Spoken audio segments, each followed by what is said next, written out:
Welcome to the Christian Authors Show. From fiction to enlightenment, we offer you all forms of faith-inspired books. So sit back and relax. Here's your host, Danielle Hampson.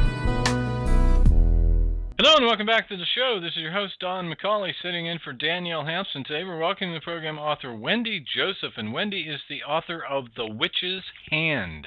Wendy vies with her characters for a life of romance and adventure. A deckhand on cargo ships, she's outrun pirates off Somalia, steered through typhoons and calms from the Bering Sea to Shanghai, and helped rescue seals on the Pacific coast. She's crewed the 18th century square rigger Lady Washington, the steamer Virginia 5, the World War II freighter SS Lane Victory, and the moored battleship USS Iowa. She has shared her food with third world workers and starving cats. She sings with classical and medieval choirs. Her passion is for works of the imagination, for telling a really good story, and for taking the minds and souls of readers to a magnificent place. Wendy, how are you? Fine, thank you very much. Let's start with the big question. Tell us about this book, please.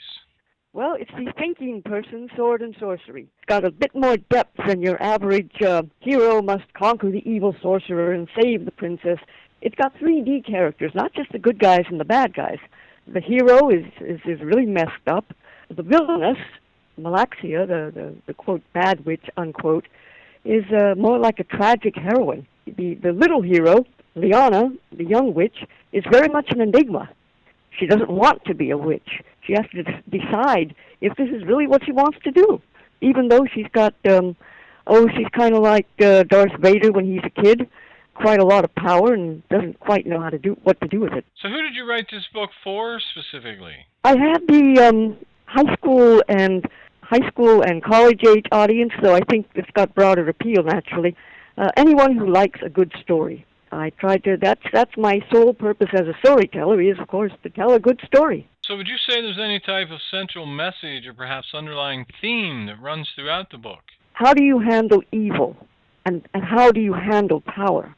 And how do you tell the difference, in many cases, between good and evil when they're so combined and interwoven in each individual? How do you tell the difference? How do you sort it out? How do you decide what to do that's good? Now, if you could compare this book with any book out there we might already be familiar with, or even a movie, which book or movie would it be and why? Well, I think it has some similarity to the darker stories of the Brothers Grimm, very much on the dark side of the fairy tale, something in the vein of Game of Thrones, Harry Potter, Lord of the Rings. But as I said, it's got a whole lot to make you think. Where did the idea for The Witch's Hand come from? It started off with a vision of a hand suffused with light and emanating power, which of course suggested witchcraft, and everything kind of grew from that. Don't ask me how. What were you trying to accomplish with this novel? As I said, I wanted to tell a good story, and I wanted to get the reader to think a little bit about the issues of good and evil, and how to decide what your own path is in life. How long did it take to write? It took from first idea to publication, 25 years. Were there any other forms that the book took prior to becoming a novel? Yes, I started as a stage play. I'm a theater person myself, and I find that stage gets you down to the bare bones of the drama and the characters. So that's the way I first wrote it. How much and what kind of research did you do? A lot. I went to France. I spent a good time over where the drama is set, and it was quite an experience. I traced the routes of my characters through the Auvergne region of France, which is in the central area of France. Not too many American tourists get there, but it's quite a fascinating place to go. It's got some interesting terrain. The Resistance in World War II used it to hide out, and the Nazis never caught them.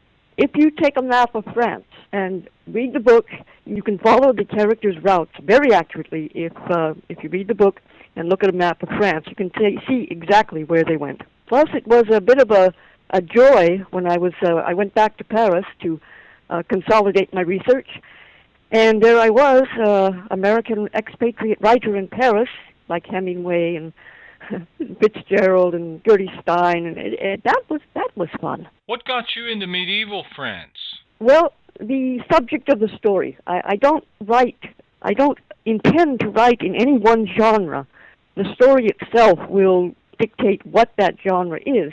For example, if I wanted to write a mystery thriller detective story, film noir style, that would be the genre, but the point would be writing a good story. The setting and the time says what sort of genre it is, but I don't necessarily aim for that. So the whole idea of magic naturally suggests a time when magic was considered real and people feared witches. So when was that? Well, the Middle Ages, of course. Witch burning was well established then. As a matter of fact, my research turned up the fact that they burned more witches in medieval France than any place else. So that's one dubious distinction for medieval France. It just seemed that from my research that there was a great deal of witchcraft going on in France in the Middle Ages.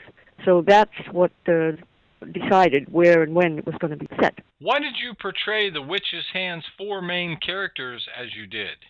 I wanted to give them depth. I wanted to make them 3D. I had a villain that I wanted people to be sympathetic with. So she had great ideas for the benefit of humanity at first, but she was entirely rebuffed by civilization, partially because she was a woman back in the early part of the first millennium AD, and, well, women didn't have a whole lot of power back then. This one did, and she had a great deal of knowledge, and nobody was interested. She was pretty much shut out, shall we say, went to the dark side. How do you explain the villainous Malaxia?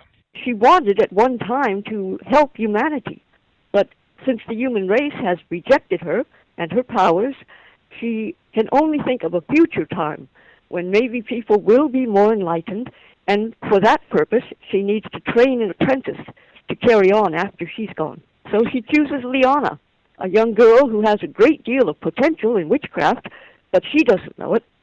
And when she finds out how much power she actually had, she doesn't really want to be a witch. Who were the Albigensians? The Albigensians were a very interesting bunch.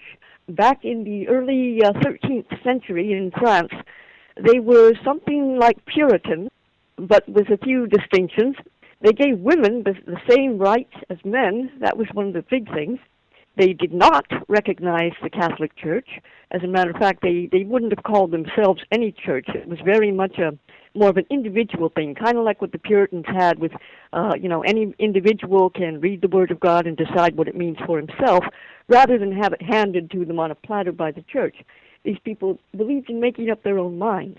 But they also believed in literally starving themselves to death, because that was the quickest way to get to see God.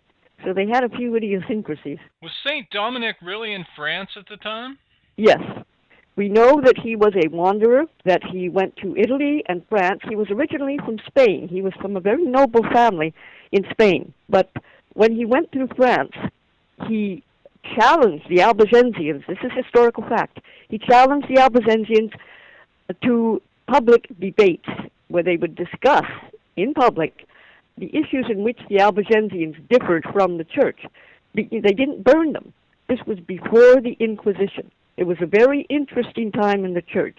In some ways, it was very, very open, and in other ways, not. Of course, a century later, we have the whole backlash of being open, which is to close up and burn witches, which the church got very good at doing. What is your view of the medieval church? I have a twin view of the church. On one hand, it was extremely corrupt and not what you'd call Christian at all. And on the other hand, you had people like St. Francis and St. Dominic who wanted to get back to the basics of Christianity and simplify things and get rid of the pomp and the corruption a good deal like the current Pope Francis is trying to do, which I applaud. Are the details about the Fourth Crusade historically accurate? They are. There is an excellent book written by a Mr. Piers, who was a British consul. He was attached to the British consulate in Constantinople, or Istanbul today. And he had access to a lot of the original records from the Fourth Crusade, which was back in 1202 to 1204. It ended in 1204 with the sack of Constantinople. And there was this one magnificent cavalry charge, which, for my money, is the most amazing cavalry charge in all of military history, where 3,000 mounted men actually drove off the emperor's 30,000. In your opinion, who should buy this book? If you want a ripping good read, I have had readers tell me that they couldn't put it down, and that's what every writer loves to hear. It doesn't really matter if you're into magic or witchcraft or not. Our hero, Jettaret, has a lot in common with today's warriors coming back with PTSD. He's been pretty much destroyed by the crusade. He went in as a true believer and came out pretty much shattered. Well, time is getting very short, so the most important question, where can we buy this book? The book is available on Amazon.com in print or ebook on Kindle. It's available from Barnes & Noble on Nook, just an ebook. And if they want to email me, the wjoseph924@gmail.com for a personally signed copy, that's an option too.